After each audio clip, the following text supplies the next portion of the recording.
اس واقعے کے بعد بھی یہ لوگ اپنی ہٹ دھرمی پر قائم رہے، کہنے لگے کہ اب تو ہمیں اور بھی یقین ہو گیا ہے کہ موسیٰ علیہ السلام بڑے جادوگر ہیں اور یہ سب ان کے جادو کے کرشمے ہیں۔ عذاب خون۔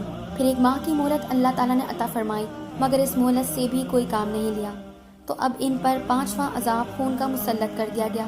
ان کے ہر کھانے پینے کی چیز خون بن گئی، کنویں سے، حوض سے، جہاں کہیں سے پانی نکالیں تو خون بن جاتا، کھانا پکانے کے لیے رکھیں تو بھی خون بن جائے۔ ان سب عذابوں میں حضرت موسیٰ علیہ السلام کا معاوضہ مسلسل تھا۔ ہر عذاب سے اسرائیل محفوظ و مامون رہے۔ خون کے عذاب کے وقت فرعون کے لوگوں نے بنی اسرائیل کے گھروں میں پانی مانگا، جب تک ان کے ہاتھ میں تھا تو پانی تھا، اور جب ان کے ہاتھوں میں گیا تو خون ہو گیا۔ ایک ہی دسترخوان پر بیٹھ کر کپتی اور اسرائیلی کھانا کھاتے، تو جو لقمہ اسرائیل اٹھاتا تو وہ اپنی اصلی حالت پر ہوتا، اور جو لقمہ یا پانی گھونٹ کپتا کے منہ میں جاتا وہ خون بن جاتا۔ یہ عذابی بدستور سابق 7 روز تک رہا۔ بالآخر یہ بدکار اور بدعہد قوم چلا اٹھی اور موسیٰ علیہ السلام سے فریاد کی اور پہلے سے زیادہ پختہ وعدے کیے، تو آپ کو ان پر اس مرتبہ بھی رحم آ گیا کہ شاید یہ قوم اب سدھر جائے۔ اس نیت سے بارگاہ اعظم میں دعا کے لیے ہاتھ اٹھا لیے تو اللہ تعالیٰ نے اس مرتبہ بھی معافی دے دی اور عذاب ہٹ گیا۔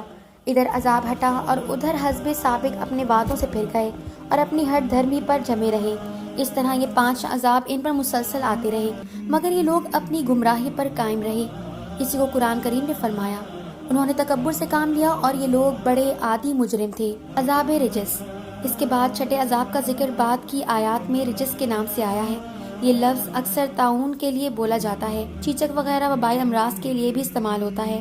تفسیری روایت میں ہے کہ ان پر طاعون کی وبا مسلط کر دی گئی، جس میں ان کے 70,000 آدمی ہلاک ہو گئے۔ اس وقت پھر ان لوگوں نے فریاد کی اور پھر دعا کرنے پر یہ عذاب ہٹا، اور پھر بادستور ان لوگوں نے عہد شکنی کی۔ اتنی مسلسل آزمائشوں اور مہلتوں کے بعد ان پر کوئی احساس پیدا نہ ہوا، تو اب آخری عذاب آ گیا کہ سب کے سب اپنے مکان، زمینوں اور دیگر چیزیں چھوڑ کر موسیٰ علیہ السلام کے تعاقب میں نکلے اور بالآخر دریائے کلزم کا لقمہ بن گئے۔ اس قدر پے در پہ عذاب آنے کے بعد بھی ان کی سرکشی میں کمی نہ آئی، اور انہوں نے سوچا کہ کہیں لوگ حضرت موسیٰ علیہ السلام پر ایمان نہ لے آئیں۔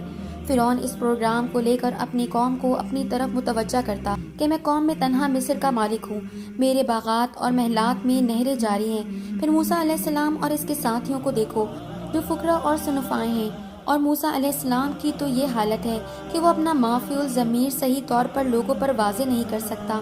اب فیصلہ تم خود کرو کہ ہم دونوں میں کون بہتر ہے۔ جیسا کہ ارشاد ہے، میں ہی سب سے بہتر ہوں، جس کی کوئی عزت نہیں اور نہ وہ صاف طور پہ بول سکتا ہے۔ اگر یہ اپنے وعدے میں سچا ہوتا تو اس پر سونے کے کنگن گرتے یا فرشتے پر باندھ کر نازل ہوتے، لیکن ایسا نہیں۔ اب فیصلہ تم خود کر لو، کون بہتر ہے۔ اور فرعون بادشاہ تھا، اس کا رعب اور دبدبہ تھا۔ اس بنا پر موسیٰ علیہ السلام پر ایمان لانے والے لوگ بہت کم تھے۔ ان پر صرف بنی اسرائیل اور مومن آل فرعون اور فرعون کی بیوی، فرعون کا خازن اور خازن کی بیوی ایمان لائے تھے۔ ابن کثیر۔ حضرت موسیٰ علیہ السلام نے اپنی قوم کو اللہ پاک پر بھروسہ کرنے کی تلقین کی، اور اللہ پاک نے موسیٰ علیہ السلام پر وحی نازل کی کہ اپنے گھروں اور قبلہ رخ کر کے نماز ادا کرو۔ ابن کثیر نے لکھا ہے کہ جب فرعون اور اس کی قوم کی طرف سے گرفت بہت بڑھ گئی تو کثرت صلات کا حکم دیا گیا۔